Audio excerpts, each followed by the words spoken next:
Abra sua Bíblia, por favor. Carta de Paulo aos Romanos. Romanos capítulo 13, versículo de número 7. Carta aos Romanos, capítulo 13, versículo de número 7. Amém? Glória a Deus. Queridos, você que encontrou o texto, olha para cá. Na última semana, desde o domingo passado, eu anunciei esse culto. Eu pedi para que todos os irmãos que estão vindo na igreja, para que não faltassem na reunião do culto de hoje. Exatamente por causa desta palavra.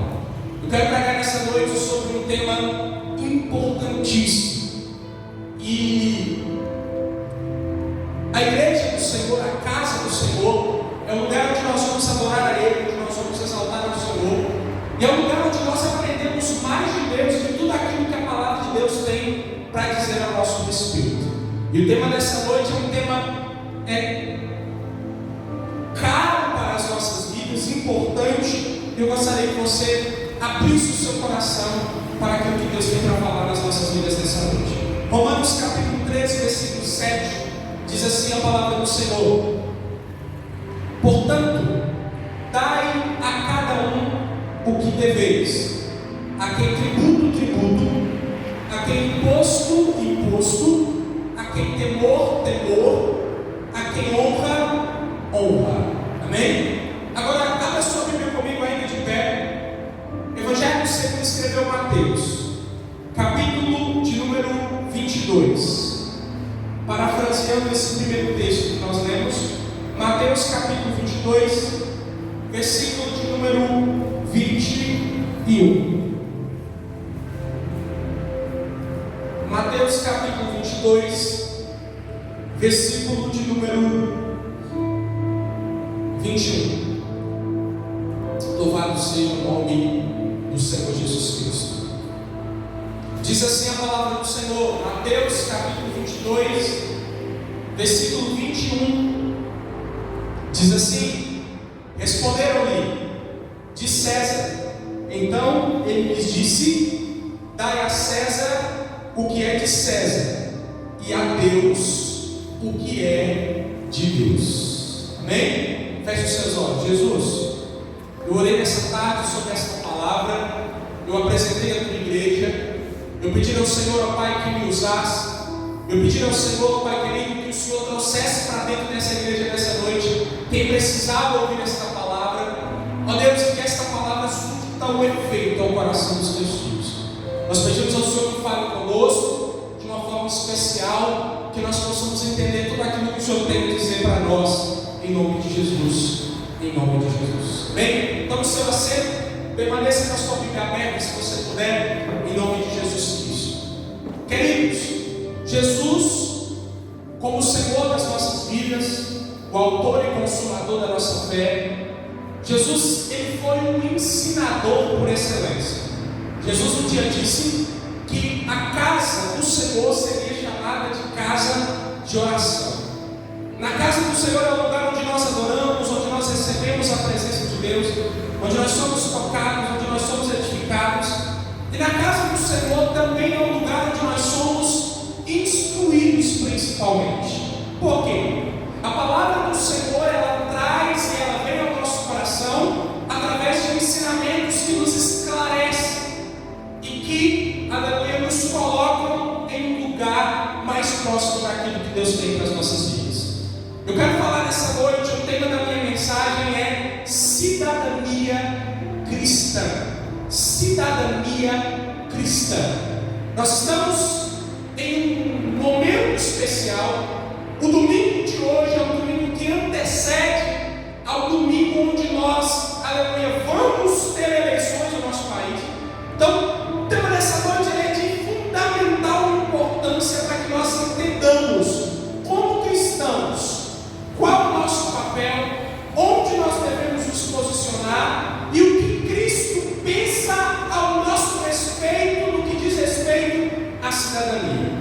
Nós temos dois textos dessa noite. O primeiro, na carta aos Romanos, e o segundo em Mateus capítulo de número 22. Ambos os textos que nós lemos nessa noite, eles falam a respeito de cidadania. Eles apontam para a cidadania. E o que é cidadania, pastor? O que significa isso? A palavra cidadania, fui pesquisar no dicionário, e ela significa exercício de direitos e deveres inerente às responsabilidades de um cidadão. Ou seja, são os direitos, são os deveres, tudo aquilo que diz respeito ao cidadão. E eu encontrei, e olhando para isso, fui além, eu disse, mas então, o que significa a palavra cidadão? Porque se cidadania é os direitos e deveres que são exercidos pelo cidadão, o que significa esta palavra? E a palavra cidadão significa pessoa que habita na cidade, ou pessoa que está inserida em uma certa sociedade. Em um segundo significado, cidadão é o indivíduo que, por ser membro de um Estado, ele tem direitos civis e políticos garantidos e respeita deveres que a eles são conferidos. Então, cidadania é os direitos e deveres que são de responsabilidade do cidadão, e o cidadão, a cidadã, é o homem e a mulher que faz parte da cidade, que está inserido na sociedade e que por isso ele é titular de direitos tanto civis, tanto políticos, e ele também tem deveres. É um homem, é alguém que está na sociedade e que tem direitos e deveres. Pastor, mas o que isso tem a ver com Jesus? O que isso tem a ver com o reino de Deus? O que isso tem a ver com a palavra que o Senhor leu aí nessa noite e que nós vamos meditar nela? No primeiro texto da carta aos Romanos, Paulo, ele está falando para a igreja de Roma, e ele está dizendo para aquela igreja sobre as autoridades terrenas, e o dever que o cristão tem de se submeter às autoridades terrenas, às autoridades da sociedade, às autoridades desta vida, às autoridades do ambiente em que nós estamos inseridos, às autoridades da cidade que nós moramos, do estado que nós moramos, do país que nós moramos. Paulo é claro em dizer que o cristão verdadeiro, ele precisa não só se submeter às autoridades, mas ele precisa também respeitar essas autoridades, prestar respeito a essas autoridades. E Paulo, eu não sei se você está com a sua Bíblia aberta, senão eu vou ler um último texto para você voltar lá comigo. Aleluia. Romanos 13, 7. Romanos capítulo 13, versículo 7. Se você puder retornar lá, para você ver comigo o texto. Aleluia. E Paulo, ao falar que o cristão, ele deve se submeter às autoridades, em Romanos 13, versículo 7, ele elenca, ele coloca aqui, ele lista o respeito devido que o cristão deve prestar a essas autoridades. Ele fala sobre o respeito que o cristão precisa prestar, e ele diz que o cristão precisa prestar a essas autoridades: primeiro, tributo; segundo, imposto; terceiro, temor; quarto, honra. É o que está escrito aí, olha: a quem tributo, tributo. Ou seja, a quem deve dar tributo, dê tributo. A quem se deve pagar imposto, pague o imposto. A quem se deve prestar temor, dê temor. E a quem você deve prestar honra, honre. Ou seja, o apóstolo Paulo, o homem de Deus, o apóstolo do Senhor Jesus Cristo, falando à igreja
Deus, porque o desejo de Deus é que os governantes façam bem para todos, mas os maus governantes, eles estão ali porque Deus permitiu, respeitando a escolha, por exemplo, da sociedade que os elege, por exemplo. Então não há autoridade que não venha de Deus. Toda autoridade está lá, cumpre aquele papel, ocupa aquele espaço, porque Deus estabeleceu aquele espaço para ela, para aquela pessoa, ou porque Deus quis que ela chegasse lá, ou porque Deus permitiu. E qual que é o dever do cristão, pastor? Diante disso, o dever do cristão é conhecer as autoridades. Você precisa conhecer quais são as autoridades que regem a sua vida.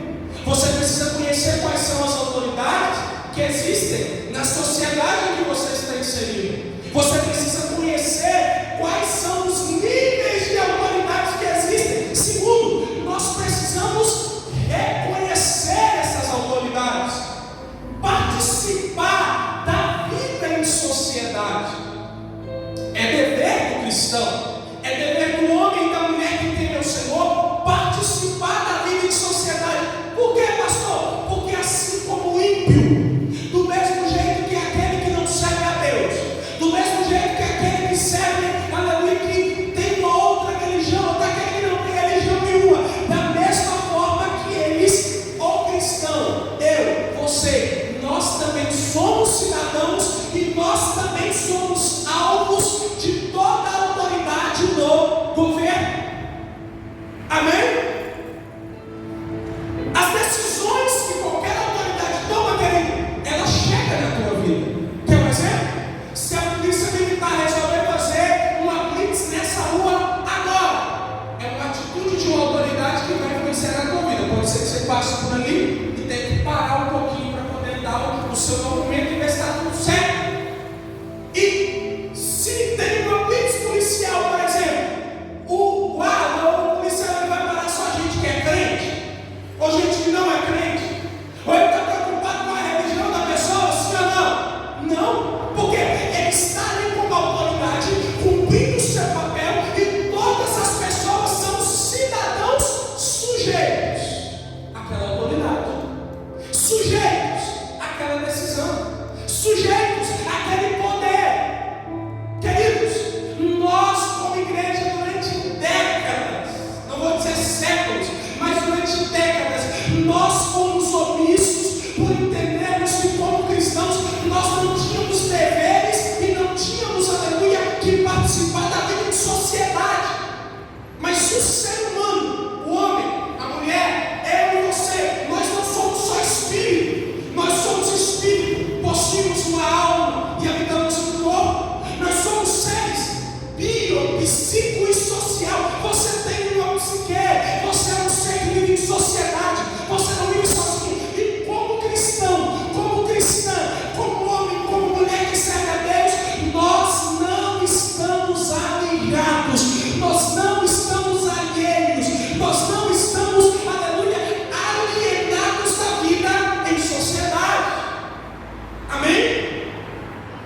O cristão precisa ser participativo nesse sentido. O cristão precisa cumprir o seu papel, mesmo sendo cristão. Já o segundo texto que nós lemos, nós temos as palavras do próprio Jesus. Mateus 22, versículo 21. E na verdade, a partir do versículo 17, se você puder abrir na sua Bíblia, Mateus 22, nós temos Jesus também falando a respeito de cidadania. Nós temos Jesus também falando e também trazendo um ensinamento sobre cidadania. E Jesus ele responde uma questão de religiosos que vieram até ele. E a Bíblia diz que esses religiosos vieram até Jesus e perguntaram para ele se era lícito pagar impostos a César. Vamos ao texto? Mateus 22, 17, esse aqui diz assim: dize-nos, pois, que te parece? É lícito pagar tributo a César ou não? Jesus, porém, conhecendo a malícia, disse: por que me experimentais, hipócritas? Mostrai-me a moeda do tributo. Eles lhe apresentaram um denário, e ele lhes perguntou: de quem é a efígie e a inscrição? Responderam: de César. Então ele disse: dai a César o que é de César e a Deus o que é de Deus. Vieram líderes religiosos, olhem para cá, e perguntaram para Jesus: e aí, o que o senhor acha? É lícito pagar tributos a César? Nós devemos pagar tributos a César? Aí a Bíblia diz que Jesus falou assim: me dá uma moeda aí. Colocaram uma moeda na mão de Jesus e ele perguntou: de quem que é a inscrição e a efígie que está na moeda? Ele disse: de César. Aí Jesus disse: pois bem, dai a César o que é de César e a Deus o que é de Deus. O que Jesus está ensinando aqui? Que a cidadania celestial, a cidadania espiritual, ela não anula a nossa cidadania terrena. Não é porque você crê que um dia vai morar no céu que você não tem deveres e não é cidadão enquanto você estiver aqui na terra. Não é porque você crê, aleluia, que vai viver no céu para todo sempre, que você não vai buscar para que o reino de Deus se manifeste aqui na terra. Escute uma coisa, querido: o reino de Deus não é para ser manifestado no céu, o reino de Deus é para ser manifestado na terra. Lembra da oração do Pai Nosso? Pai nosso que estás no céu, santificado seja o teu nome, venha o teu reino e seja feita a tua vontade, assim na terra como é no céu. Faz aqui, estabeleça o teu reino aqui, do mesmo jeito que é aí no céu. Por quê? No céu o reino de Deus não precisa se estabelecer, tia Luz, ele já está estabelecido. Agora, o desejo e o plano de Deus é estabelecer o reino dele no planeta Terra, aqui, nessa terra, no lugar onde nós estamos, na sociedade em que nós estamos inseridos. César é o símbolo da autoridade do governo terreno e momentâneo, porque César era o governador do Império Romano, ou seja, era o governo terreno e era o governo momentâneo sobre Israel. Que eles estão dizendo: ó, se é para pagar imposto a César, pague.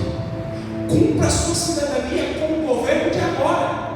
Cumpra a sua cidadania com o governo desse momento, com o governo da terra. E Deus é o governo eterno e soberano. Aí Jesus diz: dai a César o que é de César e a Deus o que é de Deus. Ou seja, sirva a Deus com aquilo que é eterno, com aquilo que é espiritual, com aquilo que é sobrenatural, em espírito e em verdade. E sirva e cumpra o seu papel de cidadão na sociedade em que você está, observando, aleluia, a sua cidadania, observando o governo e cumprindo o seu papel.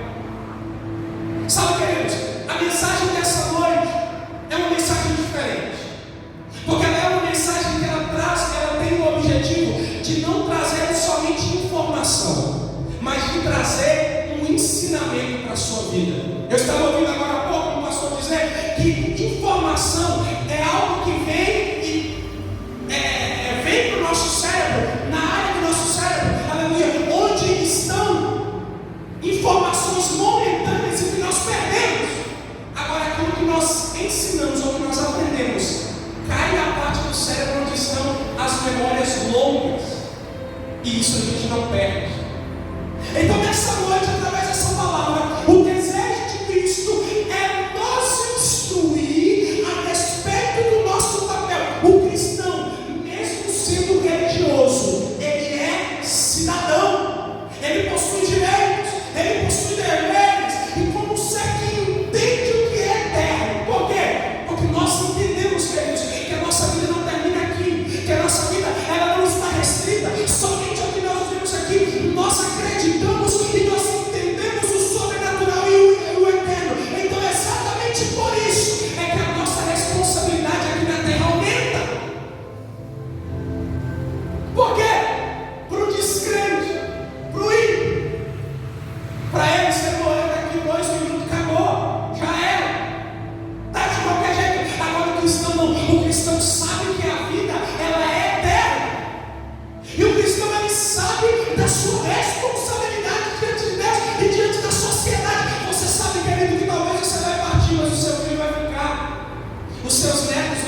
nascer, os seus descendentes virão. E aí, qual o ambiente que você quer que eles vivam?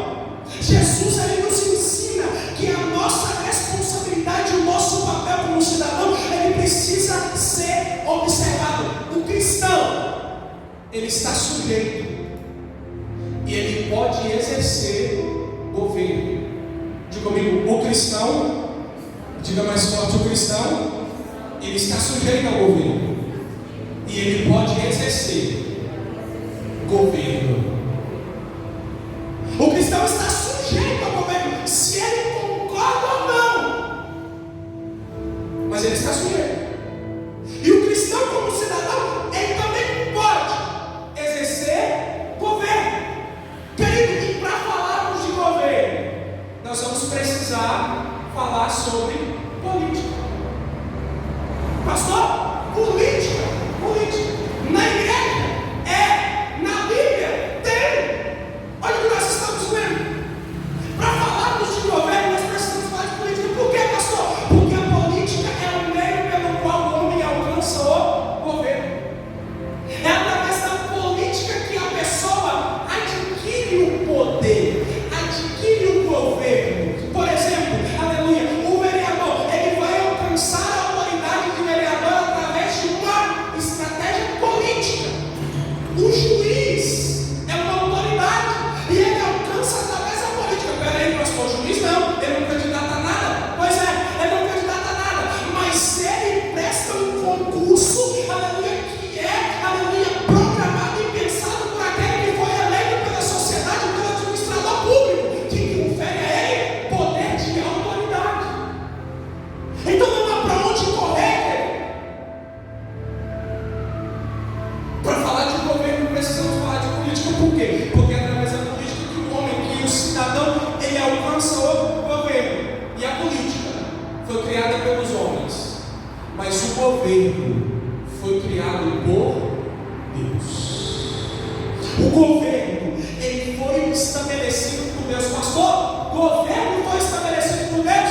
É claro. Em Gênesis capítulo 1, versículo 26, a Bíblia diz assim, olha, então disse Deus, façamos o homem à nossa imagem, conforme a nossa semelhança, e governe sobre os peixes do mar, sobre as aves dos céus, sobre os animais domésticos, sobre toda a terra e sobre todos os répteis que se arrastam sobre a terra. Deus criou o homem para governar. Deus criou o ser humano para governar. O homem e a mulher, ele foi criado para governar. E qual o governo que Deus estabeleceu para o homem? Governo sobre toda a sua criação, sobre a terra, sobre as águas, sobre os animais, sobre os répteis, sobre as aves do céu. Deus estabeleceu o governo para o homem. E o que é política, pastor? A palavra política, ela significa direção de um Estado e determinação e formas com que um Estado se organiza. É a ciência do governo dos povos. Então, ou seja, política, querido, está intrínseco e está diretamente ligado a governo. Então não há como falarmos de governo se nós não estivermos ligados no que acontece politicamente. Algumas dúvidas que surgem quando nós, como cristãos, passamos a falar, por exemplo, sobre política. Algumas pessoas perguntam, pastor, mas espera aí, o Estado não é laico? Quem que já ouviu falar desse termo Estado laico? Levanta a mão para eu ver. Isso. O que é o Estado laico, pastor? O Estado não é laico? O que significa isso? O Estado laico, querido, é o Estado ou o governo que não tem uma religião pré-estabelecida. E quem cumpriu e quem, na verdade, inovou e trouxe essa questão de Estado separado, por exemplo, da igreja, foi exatamente a reforma protestante. Ou seja, o que é o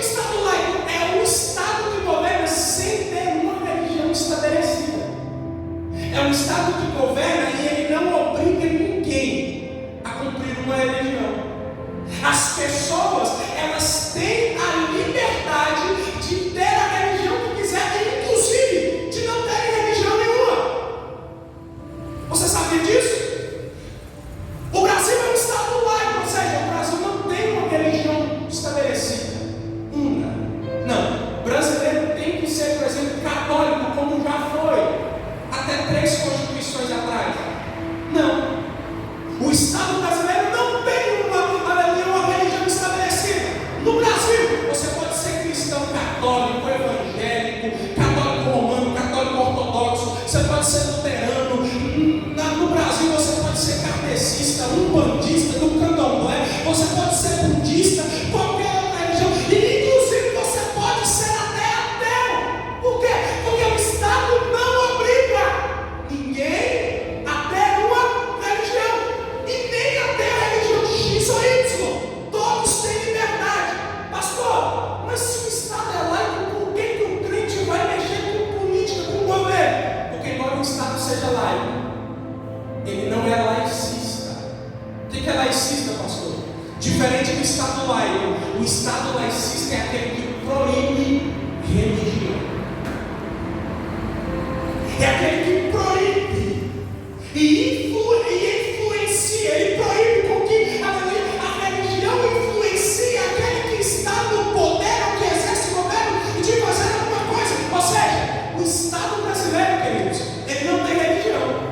Mas os cidadãos que fazem parte do Estado brasileiro e que podem até ocupar postos de poder, eles têm religião. O Estado brasileiro não é cristão, diria. Mas, por exemplo, o presidente da República pode ser. O governo de Minas Gerais pode não ser cristão, mas o governador pode ser. E há liberdade para isso. Então, ou seja, não há nenhum tipo de proibição, de vedação para que o cidadão e aquele que exerce o poder tenha religião. Queridos, o Brasil é o maior país cristão do mundo, abaixo da linha do Equador. 78% da população brasileira se diz cristã. E dentre esses 78%, 40% da população do Brasil se diz evangélica. Ou seja, o brasileiro, ele é cristão. O cidadão, ele é cristão. E o cristão, ele pode, e não só pode, mas ele deve, dentre outros direitos, votar, influenciar e ser votado se ele quiser. Se o cristão quiser candidatar a presidente, ele pode. Se o cristão quiser candidatar a presidente de bairro, ele pode. Se ele quiser candidatar a conselheiro tutelar, ele pode. Se ele quiser candidatar ao Senado, ele pode. Por quê? Porque o cristão não é menos cidadão do que o outro, e nem mais, ele é cidadão como os outros. Amém? E aqui eu quero uma palavra para os nossos corações, queridos. Todos nós sofremos influência dos poderes. E preste atenção nisso que eu vou falar, que é muito importante.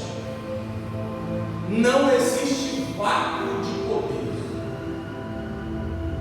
O que significa isso, pastor Everton? O poder sempre vai ser ocupado por alguém. Não existe vácuo no poder. Nós somos testemunhas de um acontecimento histórico, que aconteceu esse mês, que foi a morte da rainha da Inglaterra. E quem assistiu o jornal aqui sabe, aprendeu, que lá a morte do monarca, o último suspiro de um rei, já é o primeiro suspiro do seu sucessor. A Elizabeth II morreu.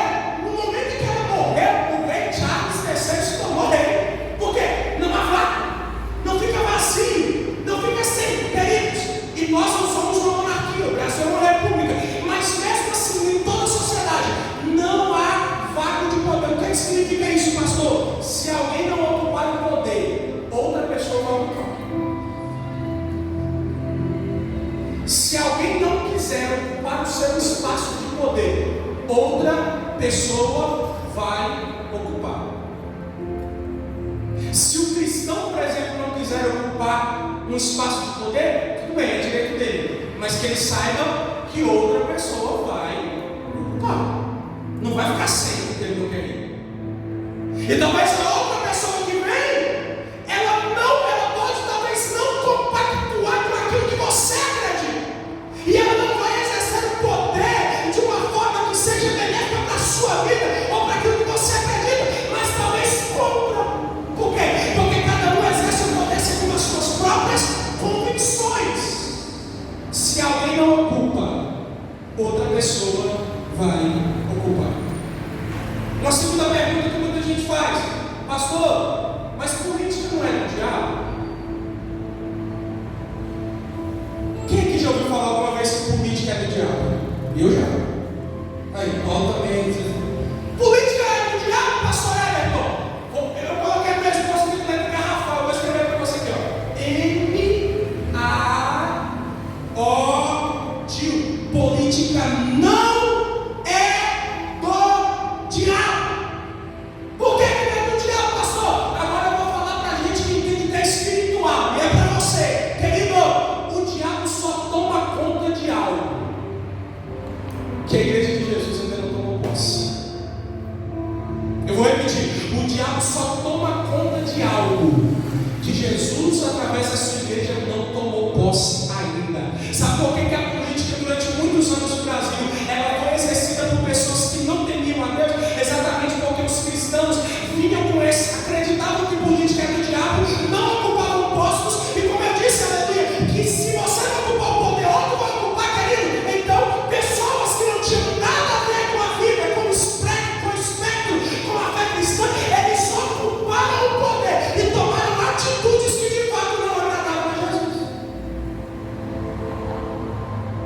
Então a política, ela não é do diabo.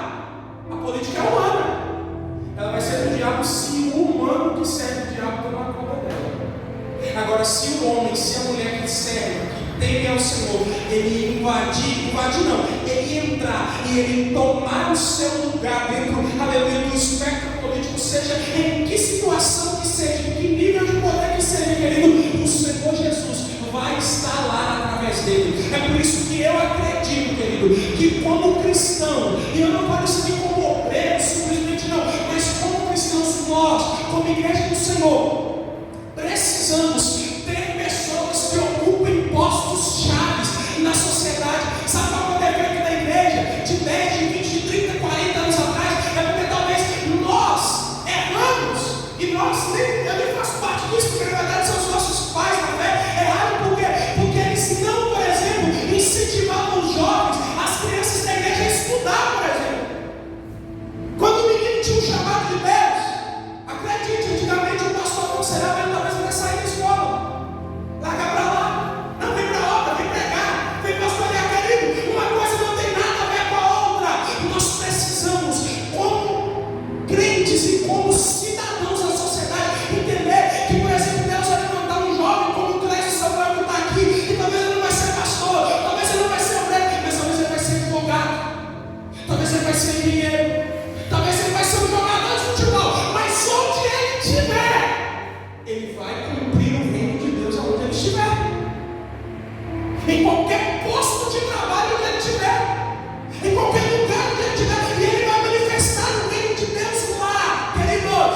Se eu não tomo posse do meu lugar na sociedade, alguém vai tomar do meu lugar.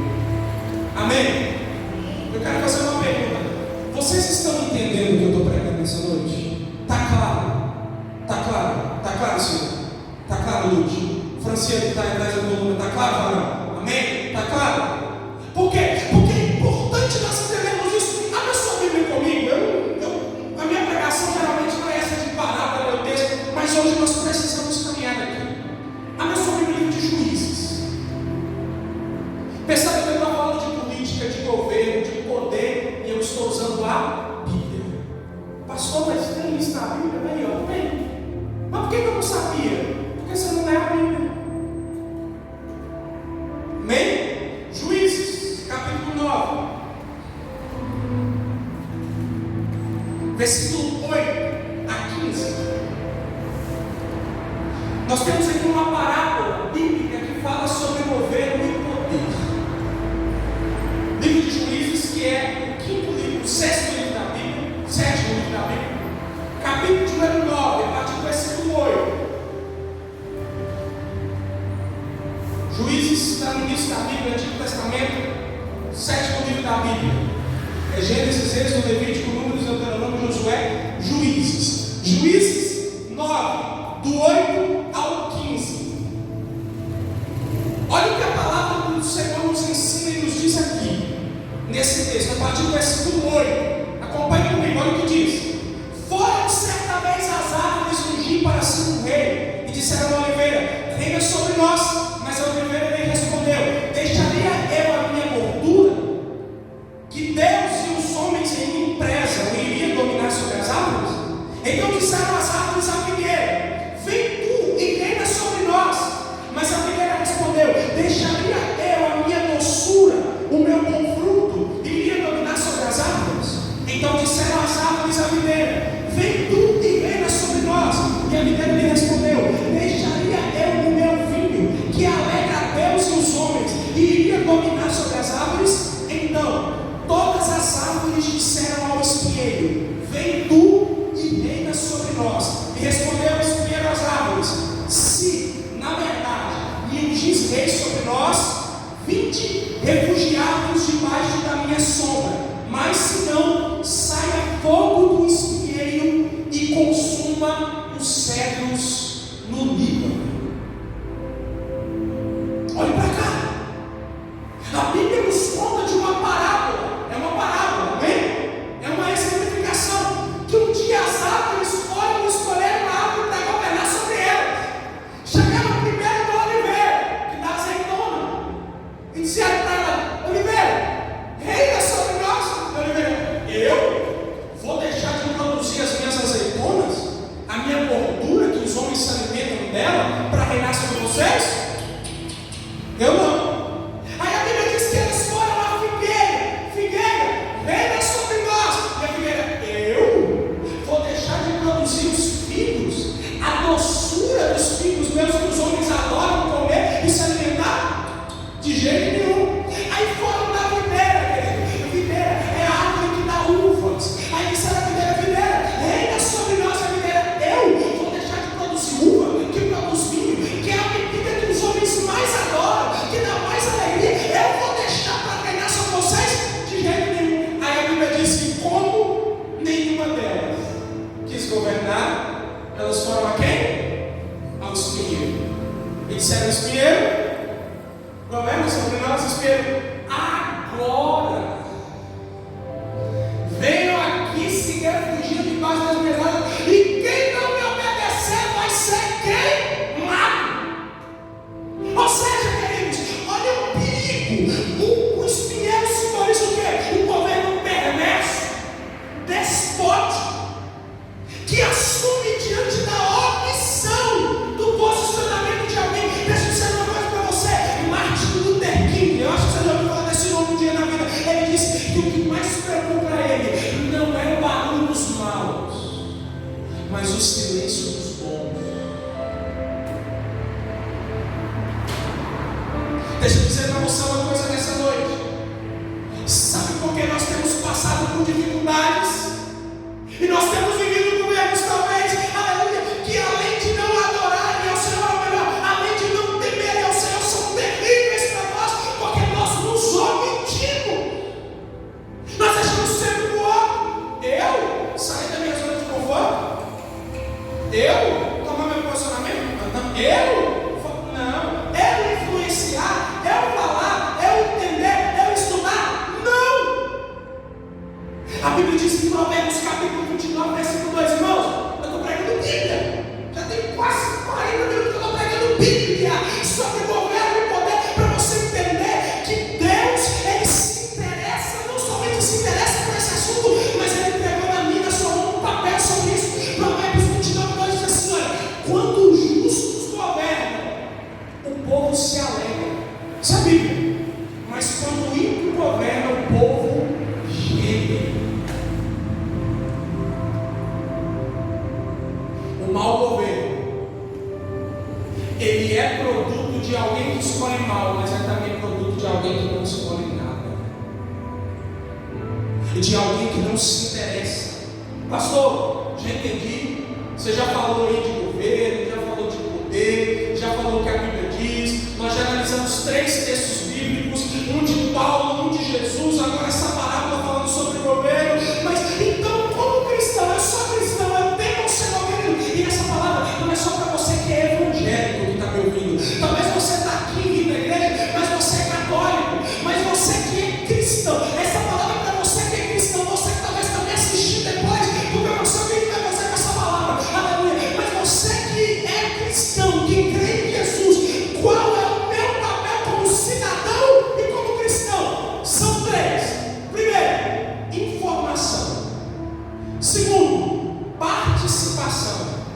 terceiro, intercessão. O papel do cristão são esses: primeiro, informação; segundo, participação; e terceiro, intercessão ou oração. Pastor, como assim informação? Queridos, quanto menor for a sua informação, maior é a chance de você ser enganado. Quanto menos você souber, quanto menos você conhecer, maior é a chance de alguém te enrolar, de alguém te levar na conversa, como diz lá em Paracatu, de alguém te beber.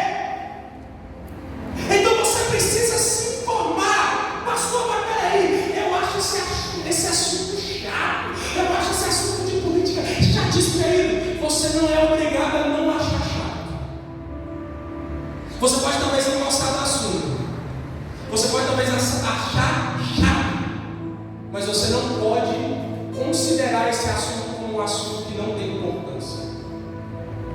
Pastor, eu acho chato demais essa época de política, eu acho chato demais esse período eleitoral, querido. Você tem todo o direito de achar chato, agora você não tem o direito de menosprezar a importância do que esse momento significa.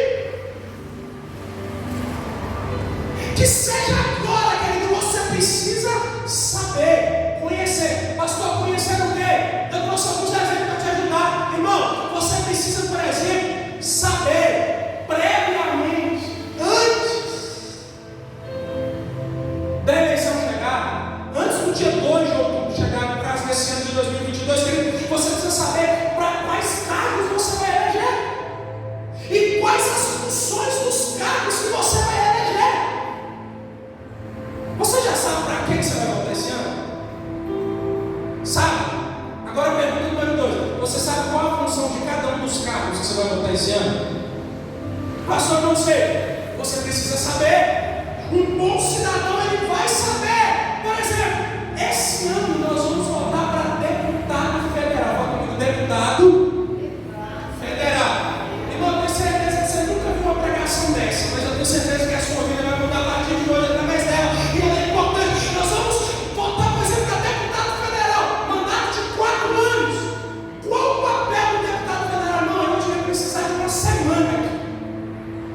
Mas eu coloquei uns pontos rápidos aqui para você entender. Qual o papel do deputado federal? Ele faz parte de uma das casas do Legislativo Federal. O que é legislativo que faz lei? As duas casas do Legislativo Federal é a Câmara dos Deputados e Senado da República. O deputado federal, ele está na Câmara. Qual a função dele? Fazer leis no âmbito federal. Não, eu vou votar no deputado fulano de tal porque ele construiu ponte. Deputado não constrói ponte. E te falou que vai construir, está mentindo para você. Não é a função dele.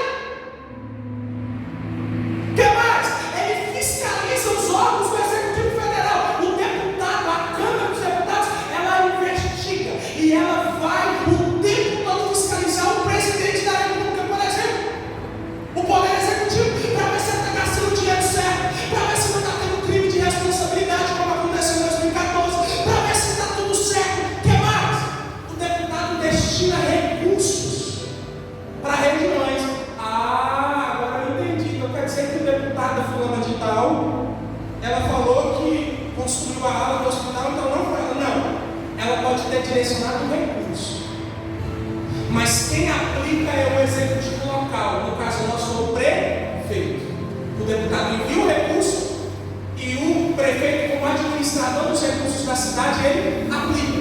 É para ponte? É para ponte. É para creche? É para creche. É para hospital? É para hospital. É para assistência social? É para assistência social. É para construir a quadra de esporte? É para a quadra de esporte. Então essa é o papel. O que mais? Ele aprova o orçamento federal anualmente.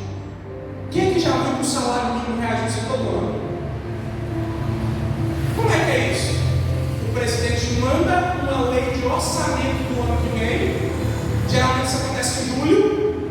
E a Câmara vê, observa, se o presidente da República, por exemplo, falou que vai pagar 600 de auxílio para alguma coisa, é o deputado que vai receber dinheiro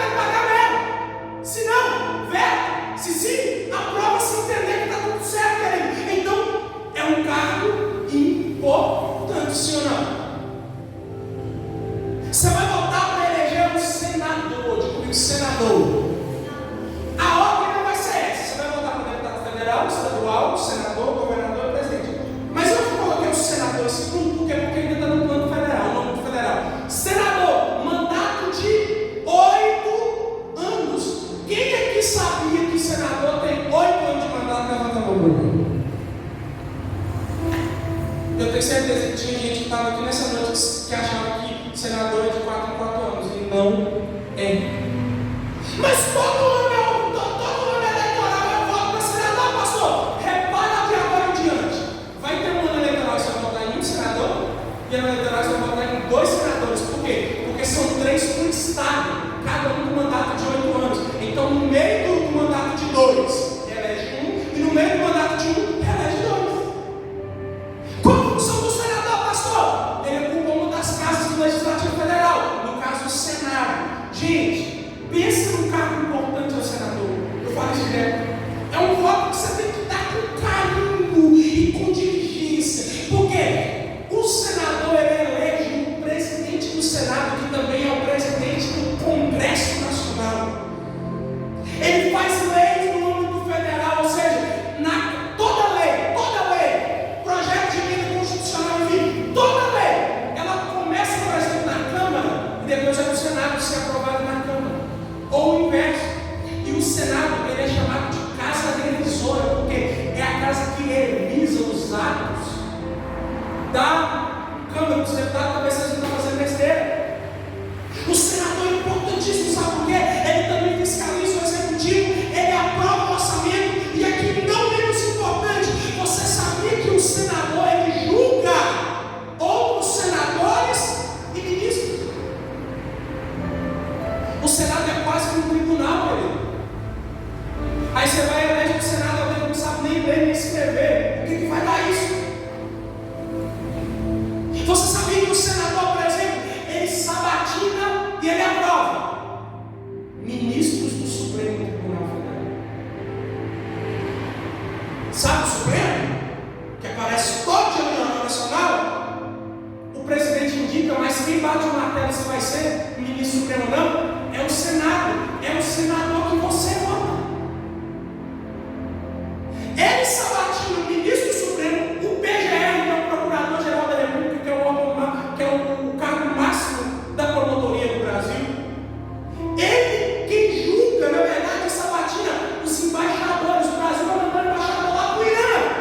O presidente indica e quem dá a palavra final é o Senado. Importante ou não? Você sabia que se tiver um processo de impeachment contra o presidente, quem julga é o Senado Federal, a princípio. Impeachment de ministro do Supremo, Senado Federal que faz. Querido, importantíssimo, eles julgam os órgãos superiores. Mandato de 8 anos. Você vai eleger esse ano, ou ajudar a eleger esse ano. Terceiro, deputado estadual. Diga comigo, deputado estadual. Já estou acabando. Mandato de 4 aninhos.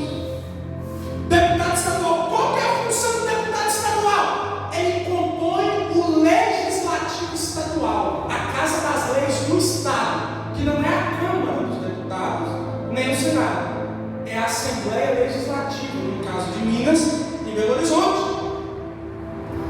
O deputado estadual trabalha lá. Ele faz leis no âmbito estadual. E qual é a outra função dele? Ele fiscaliza o governador, irmão. Se o governador estiver fazendo besteira, é o deputado estadual lá dentro que vai investigar ele, que vai fiscalizar ele.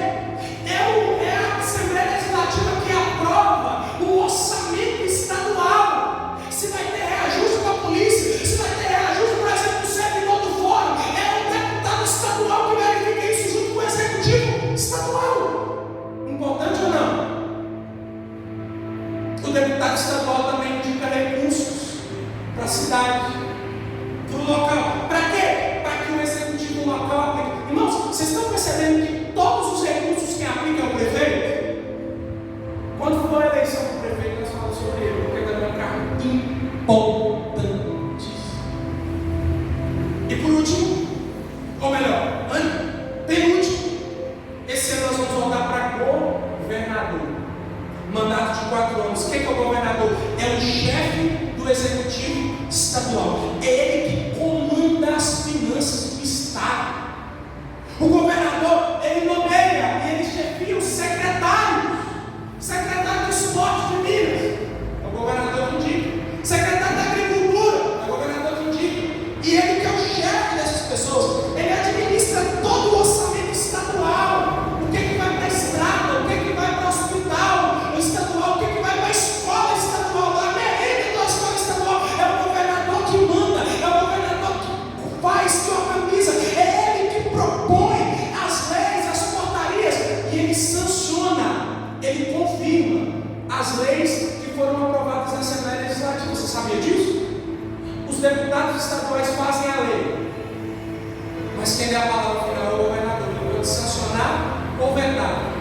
Se vetar, volta para casa. Se eles aprovarem, é promulgado sem a sanção dele. Mas ele, a princípio, tem a palavra final. Importante ou não? Ele cria, ele modifica e ele extingue cargos públicos estaduais. Não, vai abrir mais tantas vagas para Polícia Civil. É o governador que determina. Não, peraí, nós vamos rever o plano aqui de aposentadoria dos servidores estaduais. É o governador que faz junto com a Assembleia Legislativa. Importantíssimo. E por último, não menos importante, esse ano nós vamos voltar para o presidente da República. O mais conhecido, mandato de 4 anos. É o mandatário máximo da federação, a autoridade máxima eleita no país é o presidente da República. Ele é chefe do Executivo Federal. O que significa isso, pastor? É ele que administra todo o orçamento do governo federal. Todo o orçamento, querido, que é da federação, que diz respeito ao governo federal, à União, é o presidente que administra. Ele que nomeia os ministros. Ministro da Agricultura, Ministro do Esporte, Ministro disso, Ministro daquilo, Ministro da Justiça, Ministro da Segurança Pública, Ministro da Economia, quem? É o presidente. O presidente propõe leis, propõe decretos, propõe medida provisória. Já viu medida provisória? Que vira lei, depois de um tempo a casa, o Congresso tem que ver se vai valer mesmo. O presidente propõe emenda constitucional para mudar partes da Constituição, querido. Tudo isso com máxima importância no presidente da República. Ele indica para o Senado aprovar. E isso o Supremo indicar para nós. O próximo presidente, o próximo mandato, ele vai indicar 2 ministros do Supremo. 2. De 11, 2. E o Supremo Tribunal Federal, embora não seja um cargo político, é técnico, mas a indicação é política. O presidente sempre vai indicar um ministro do Supremo que esteja de acordo com a sua ideologia, ou com a ideologia que ele pratica. Então, ou seja, se você está insatisfeito com o Supremo, querido, você vai indicar, você vai votar para o presidente que vai indicar gente como os que estão lá, ou pessoas que pensam diferente. A lógica é simples. Ele que indica os ministros supremos, embaixadores, o procurador-geral, reitores de Universidade Federal, o MB, o F, não sei o que lá, é o presidente que indica. Ele cria, ele modifica, ele institui cargos públicos, ele propõe o orçamento anual, ele que comanda a economia de todas as pastas, ele governa com o Congresso Nacional. Sabe o legislativo? Deputados federais e senadores governam junto com o presidente. Não adianta você votar no presidente que pensa A e num deputado que pensa B. Você vai amarrar um no outro. Não vai sair nada. Se você vota no presidente que pensa A, vota no deputado que pensa A também. Um senador que pensa A também. Por quê? Porque eles juntos vão fazer na frente aquilo que você acredita que é certo. Amém? Eu encerro a minha mensagem nessa noite. Primeira informação, eu trouxe algumas informações para você. Você precisa saber para quem você vai votar e eleger. E segundo, você precisa participar. Não se omita. Domingo que vem, vai lá, vota. Eu não trouxe nem meu time, eu não sei se você tem prazo para votar em trânsito ainda, mas se você tiver, faça isso. Vote. Escolha o seu candidato de acordo com os princípios que você acredita. Como cristão. Quais os nossos princípios como cristão, queridos? Verifica se o seu candidato, tanto deputado federal, estadual, senador, governador, presidente, veja o que ele acha, por exemplo, da economia. O que ele pensa sobre aborto. Ele é a favor ou contra o aborto? Porque o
menos importante.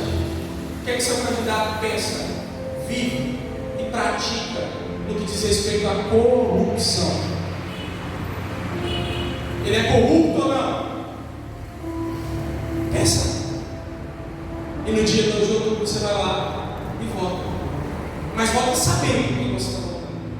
Vota sabendo qual é o perfil da pessoa. E segundo, primeira informação. Segundo, participação. E como que eu participo? Votando. Segundo, fiscalizando. Você vota. Tem gente que vota. Nos próximos 4 anos ele esquece que o político existe, né? E a gente reclama que é o político que esquece que a gente existe. Só volta 4 anos depois. Pois é, e você? Foi lá no gabinete dele um dia? Você foi lá na Câmara de Vereadores assistir uma sessão? Você acompanha na internet, na televisão, o que a pessoa que você elegeu, ela está pensando, o que ela está fazendo? Acompanha, querido, o seu candidato, você foi eleito. Pastor, meu candidato não foi eleito. Observe aqueles que foram. Hoje, com rede social, irmão, está fácil. Todo político tem um Instagram. E todo político que tem Instagram, ele coloca no Instagram o que ele está fazendo. O que ele pensa? Como é que ele vota? Escuta aqui, não é pecado, viu? Errar no voto. Não é errado você votar errado, quer dizer, não é que não é errado você votar errado. Não é pecado você errar, você se enganar, talvez alguém te enganou. Agora, erro é você sabendo quem a pessoa é, você insistir naquela situação. Vou dar um exemplo. Eu, na última eleição nacional, votei para um deputado que se mostrou totalmente oposto a tudo aquilo que eu acredito. Eu votei nele lá atrás. Apoiei ele lá atrás. E aí, pastor? Eu estaria errado se eu continuasse apoiando ele de agora para frente, sabendo de tudo. Esse ano e provavelmente nunca mais. Essa pessoa tem meu voto, meu apoio. Então, querido, não é errado você votar errado. De primeiro, o errado é você saber que o cara, que a mulher não presta para aquilo e você continuar com aquele apoio. Observe e se posicione sempre. E por último, não menos importante, o crente precisa orar. E eu encerro com o versículo 1 Timóteo, capítulo 2. Versículo 1 ao 3 que diz assim: exorto, pois, antes de tudo, que se façam súplicas, orações, intercessões, ação de graça a todos os homens, pelos reis e por todos os que exercem autoridade, para que tenham uma vida tranquila e sossegada, em toda a piedade e honestidade, pois isso é bom e agradável diante de Deus, nosso Salvador. O crente precisa orar todos os dias pelas autoridades constituídas. Pastor Eber, o que você vai fazer se o candidato que você não votar for eleito para presidente? Você vai embora do Brasil? Não. O que você vai fazer? Vou orar por ele todos os dias. Vou me posicionar. Se ele acredita e pratica uma política contra aquilo que eu acredito, eu vou me posicionar todos os dias. E eu vou orar por ele todos os dias para que Deus esteja comigo. Para que Deus dê graça para ele, porque é nosso dever como cristãos orar pelas autoridades. Amém? Queridos, sei que a mensagem foi bem mais longa do que de costume. Nós vamos orar agora. Logo após nós vamos encerrar um pouco, mas eu não poderia deixar de entregar essa mensagem para o seu coração nessa noite. Pastor, eu não tenho candidatos. O que eu faço? Escute, procure, se informe. Eu me coloco à disposição para te ajudar. Amém? Mas no domingo que vem, vote com consciência em nome de Jesus. Amém? Se coloque de pé. Eu quero orar. Nós vamos orar agora. Nós vamos cumprir isso que nós aprendemos por último. Nós vamos orar pelas autoridades. Eu gostaria que você levantasse sua mão para o céu. Nós vamos orar pelas eleições do domingo que vem. Eu digo, e eu quero convocar você como igreja a essa semana, todos os dias, você orar pelas eleições que vão acontecer no domingo que vem. Para que Deus tenha misericórdia do Brasil. Para que Deus permita que acenda o poder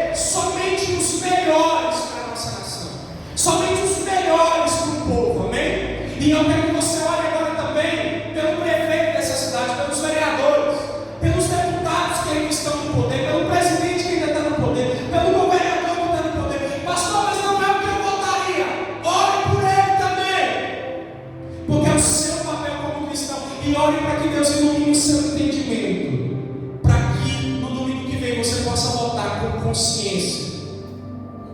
E acredite, querido, o futuro dos seus filhos e dos seus netos está nas suas mãos.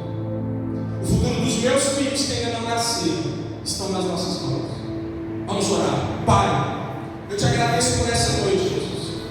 Eu te agradeço, Jesus, porque o Senhor nos deu graça. O Senhor nos fez seres dotados de inteligência, de pensamento, de raciocínio. Nós não somos alienados, nós não somos seres que não pensamos, nós não somos gado de ninguém, Jesus. Nós somos ovelhas tuas. Ó Pai, o Senhor nos fez seres pensantes. E eu quero te agradecer porque o Senhor nos deu a oportunidade de, numa noite de domingo como essa, na tua presença, o Senhor nos ensinar, ó Pai, o que a tua palavra diz a respeito de governo, de política, e onde nós devemos nos posicionar como cristãos. Pai, eu oro por cada filho do Senhor que está aqui nesse lugar. Eu oro, meu Pai querido, por cada cidadão que está aqui nessa noite. Ó Pai amado, que nós possamos fazer e cumprir nosso papel, ó Pai, com excelência, com maestria. Pai, nós oramos pelas eleições de domingo que vem. Pai, tem misericórdia, Jesus, de nós. Ó Pai amado, que o Senhor possa, meu Pai, agir com misericórdia sobre a nação brasileira. Jesus, que acenda o poder, ó Pai, aquele ou aqueles que são os melhores, ó Pai, para o povo desta nação. Jesus, nós queremos e aprendemos aqui que os justos, quando governam, o povo se alegra. Que haja um governo de justos no nosso país para os próximos 4 anos, Senhor.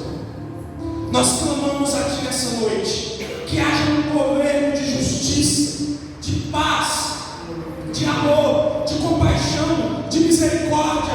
Nós repreendemos, ó Pai, o comunismo nessa nação em nome de Jesus. Nós repreendemos, ó Pai querido, aleluia, a perseguição contra cristãos. Nós repreendemos o avanço da violência. Nós repreendemos a corrupção em nome de Jesus. Nós oramos pelas autoridades constituídas. Nós oramos pelo